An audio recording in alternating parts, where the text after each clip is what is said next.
Hi, welcome to the Disney channel. Today, we're going to go over a little bit of some changes to our plans for our July trip to try to make sure we get in the parks, even if they're only at 50 or 75% capacity.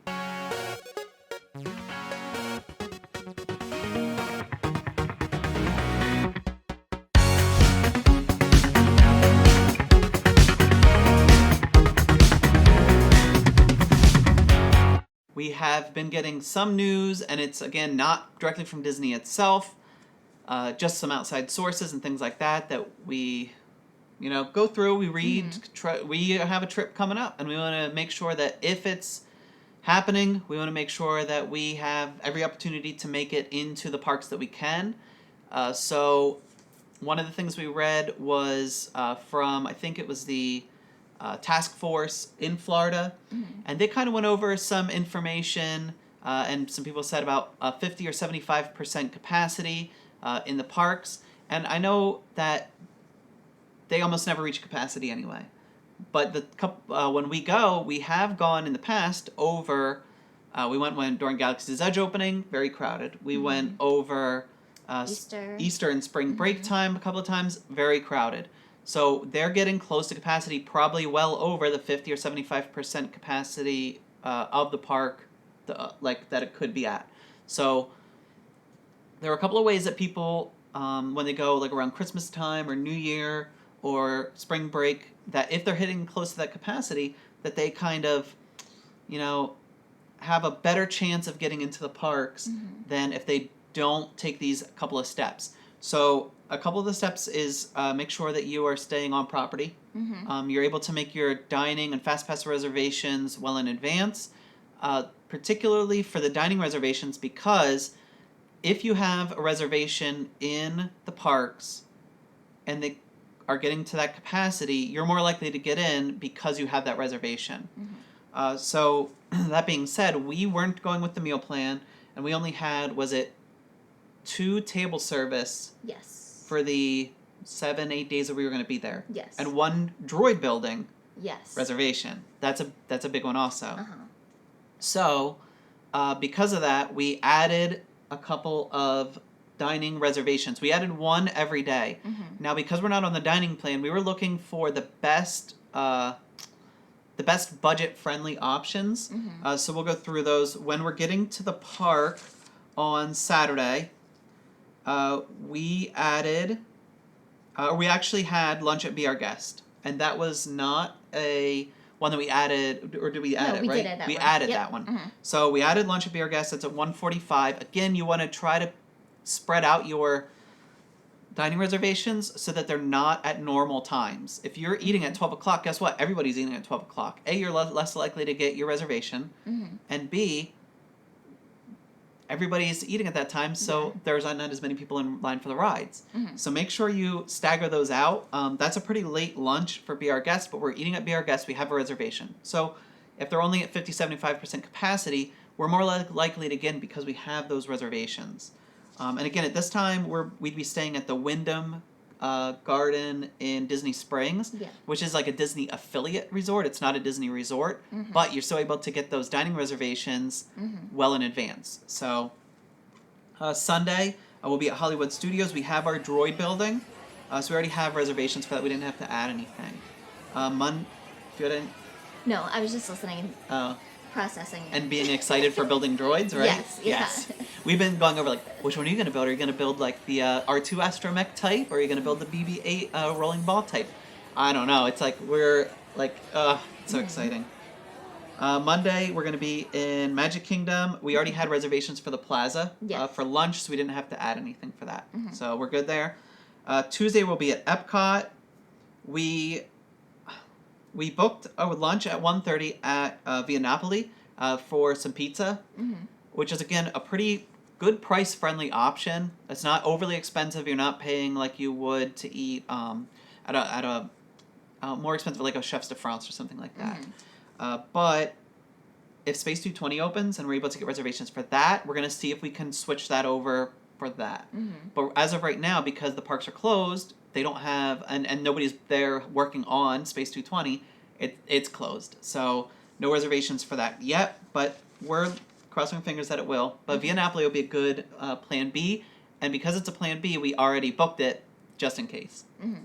Again, with these dining reservations, you can cancel it within 24 hours and you're not going to be charged anything additional. Mm-hmm. But that if you skip it, it's $10 per $10 per per person. head. Yeah. So if for some reason we had to skip one, it's $20 out of our pockets. That's Mm-hmm. not horrendous. It's not terrible, but we still need to eat, so we might as well just go to them. That's what I'm looking at, and the food's good there. So Wednesday we're going to be at Hollywood Studios in the morning and Magic Kingdom in the afternoon. If you watched our video on planning this trip, you'll know that we are spending the second half of the trip with a big portion of my family, and we're going to be at Caribbean Beach Resort. They're getting there that Wednesday, and we have park hoppers with everybody for the rest of the trip. Park hoppers might be tricky if they're running that capacity issues, because you might not be able to leave one park if you have a dining reservation and get into another park if you don't have a dining reservation if they hit the capacity. So you have to be really careful with that and be aware that it could happen. Yeah. Now, we're going to be in Hollywood Studios that morning. We could theoretically go to Rope Drop and get there pretty early. If you get there early, you don't have to worry about the capacity thing because you're there early. I don't know what additional screenings are going to happen, if they're doing temperature checks, things like that. You want to make sure you could leave yourself tons of time.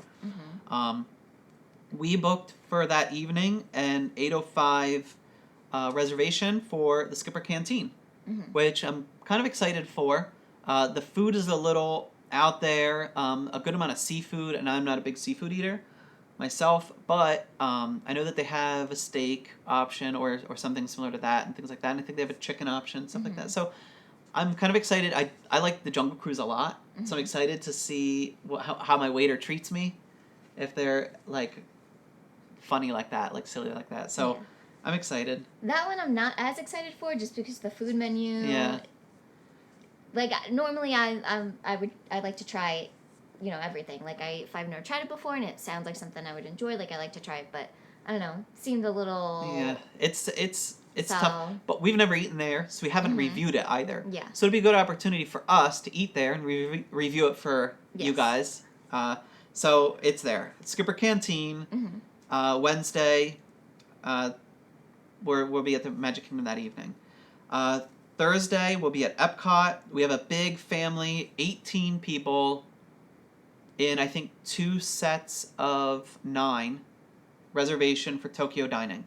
So I booked 9 people, and my cousin booked 9 people. But we booked them for about like 10 minutes apart, and we're all going to go, and we say we want to sit close to each other. We want to actually all sit as close to the windows as we can, show up like mighty early for it to try to get those window reservations for the fireworks. But we already had that reservation. We didn't have to book anything extra. I'm also pretty excited for that. Yeah. So Tokyo dining looks good. Friday we'll be at Hollywood Studios. We added a lunch at 1:30, again an off time, at 50's Primetime Cafe. They have, I think, if I'm not mistaken, it was like a $17 chicken Caesar salad. It's, again, July. It's going to be hot. I'm not saying, hey, I'm going to eat that salad because it's not very expensive. I'm saying, yeah, it's not very expensive. That's a bonus. But I also might not want to eat a steak or something heavy pot roast there at 1:30 in the afternoon at like the hottest part of a Florida day. Salad is a much better option. And actually, we looked at the same type of thing at the Plaza, is their salad. Because, again, it's price, that's awesome. But you don't want to eat something super heavy in the middle of a hot July day in Florida. And then on Saturday, we our last day in the park. We booked Yak and Yeti, again, at 1:30. Yak and Yeti, again, looking through their menu, they have a lot of options. And not all those options are overly expensive, but they have a lot of options.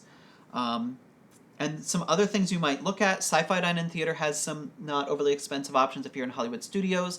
Again, Plaza, if you're in Magic Kingdom, is a good choice. The food is good, but not overly expensive.